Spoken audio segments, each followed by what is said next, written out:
installment of our Great Tomato Caper, Freshtopia's summer-long project to fulfill my personal dream of organic, homegrown, sun-dried heirloom tomatoes. Today we're going to be checking in with our housemate and resident garden expert, Miss Barb Finnan, about the State of the Union, some of the challenges and learning experiences we've encountered along the way, as well as marigolds and mulch.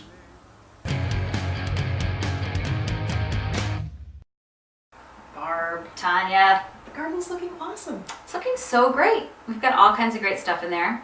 We've got melons, we've got zucchini, we got cucumbers. Got those nice little baby lettuces from my mom. Thank you, Melissa. We love free starts. Yes, the best kind of starts. Are free. Yeah, so we've got all kinds of flowers. You see the snapdragons. It's just looking great. Everything's just starting to bloom or start to grow. But we've got some problems. There have been a couple casualties. Yeah, we've got a great amount of tomato plants that are thriving, but we have 3 that are either gone or struggling. And rest in peace, old Flame. And the green zebra as well. Yes, they died pretty immediately. They've gone back to the earth from whence they came. Yeah, we're thinking robots, perhaps. Aliens, or pre-planting neglect. Everyone, water your little starts while they're in their little pans before planting them. They need it. They will thank you. They will thank you, and they'll have more water and strength to grow when you plant them. And a better chance of not dying. Exactly. And then we have the striped Germans. The striped German. The striped German is having a little wrinkly leaf problem. It's turning yellow. It hasn't grown really since it's been in the ground. Stunted. It's a bit stunted. So I'm thinking perhaps the virus. I'm not sure yet. I'm making sure that it's well fertilized, getting enough water, not too much. So I'll just keep watching it, but over the next few days, if it doesn't grow and it continues to be stunted, I'm going to have to pull the sucker out because it could go ahead and give the other tomato plants viruses. Yeah, and we don't want the striped German dragging all the other tomato plants down with it, and its inevitable, perhaps, descent into tomato Hades. So, yeah, so we'll be on the lookout for that, and we just might go ahead and get some new ones at the farmer's market. In the meantime, rest in peace, green zebra and flame. And may you get better. Gone but not forgotten.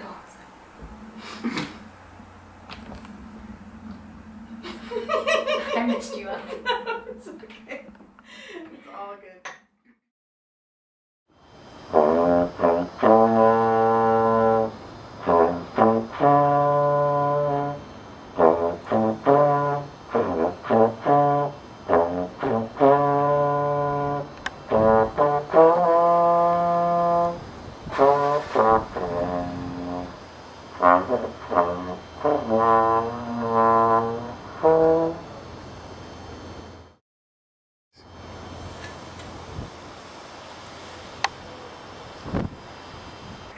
Everything with really interesting names. Yeah. That sounded cute. Yeah. Gone. Everything with the cutesy names. Roma Gold. Shh. Boring and alive. And thriving. Boring and inexplicably spared. Yeah. What was the other one? I don't know. Martino's, Roma, Sun Gold. Yeah, we've heard these names before. Yeah. And thriving. Yeah. Doing great. Yeah. Okay. Yeah. Yay for them. To boring names and surviving. Exactly.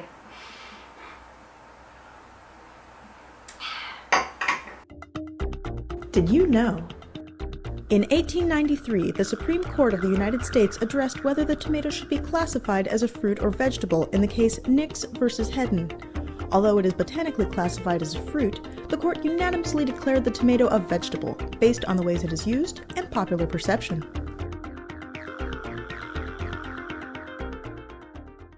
So how do we take better care of our tomatoes in our garden? We got a great tip from Jennifer and Jillian, 2 of our viewers, and they suggested planting marigolds right next to tomatoes. It's been proven that marigolds are deterrents for nematodes getting into the root structure of tomatoes, and it keeps them healthy. I also just heard of another great tip for deterring all those nematodes. plant a whole bunch of marigolds where you're going to plant your tomato plants, and then dig them under, and then plant those tomatoes right in there. And that's supposed to be a great way to make sure that nematodes don't get into the roots of your tomato plants. And it's a great way of adding more bulk to your soil and more nutrients.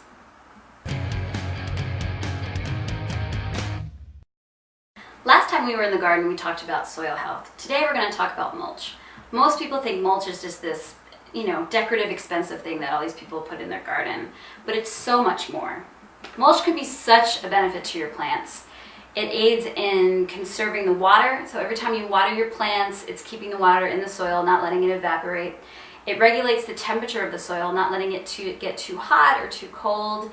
It harbors all these great beneficial insects like ground beetles and red wiggler worms, all the things that you want in your garden. And it also, if using organic matter, will break down and really add to your topsoil, giving it better bulk and just adding more nutrients that you're going to need for your plants to survive and thrive. So what the heck do you use for mulch? I am a fan, personally, of anything that's free and that you can find in your own backyard.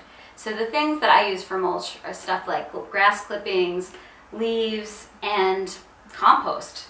So, how do you get your grass clippings? Well, you cut your grass, and then you let it dry out, and then you put it on top of your soil. Really easy, it's free, and your grass is going to keep growing, so you're going to constantly have great mulch. And then tree leaves. Leaves are falling on the ground, they're getting brown, they're great for mulch, as well as compost. And in the past we've talked about vermicomposting and all that stuff, but this is not that compost. This is basic compost where you're throwing in twigs and leaves into a big pile and other leafy matter, and it's going to break down and make a great compost that you can use on top as a mulch. And all that stuff is free. Use it. It's in your backyard or in your neighbor's. A couple last things to know before you put your mulch on. You need to take all those weeds out and water your soil thoroughly, and then put that mulch on, and your plants are going to be so thankful. Yay, mulch! So today we had a lot of fun. We had some laughter, some tears, and the great tomato caper capers on. We're going to be checking in again on our garden really soon to let you guys know how things are progressing. Check back in on our little friends out there, see how they're doing. And in the meantime, tune in next episode for Ginger Mint Mojitos.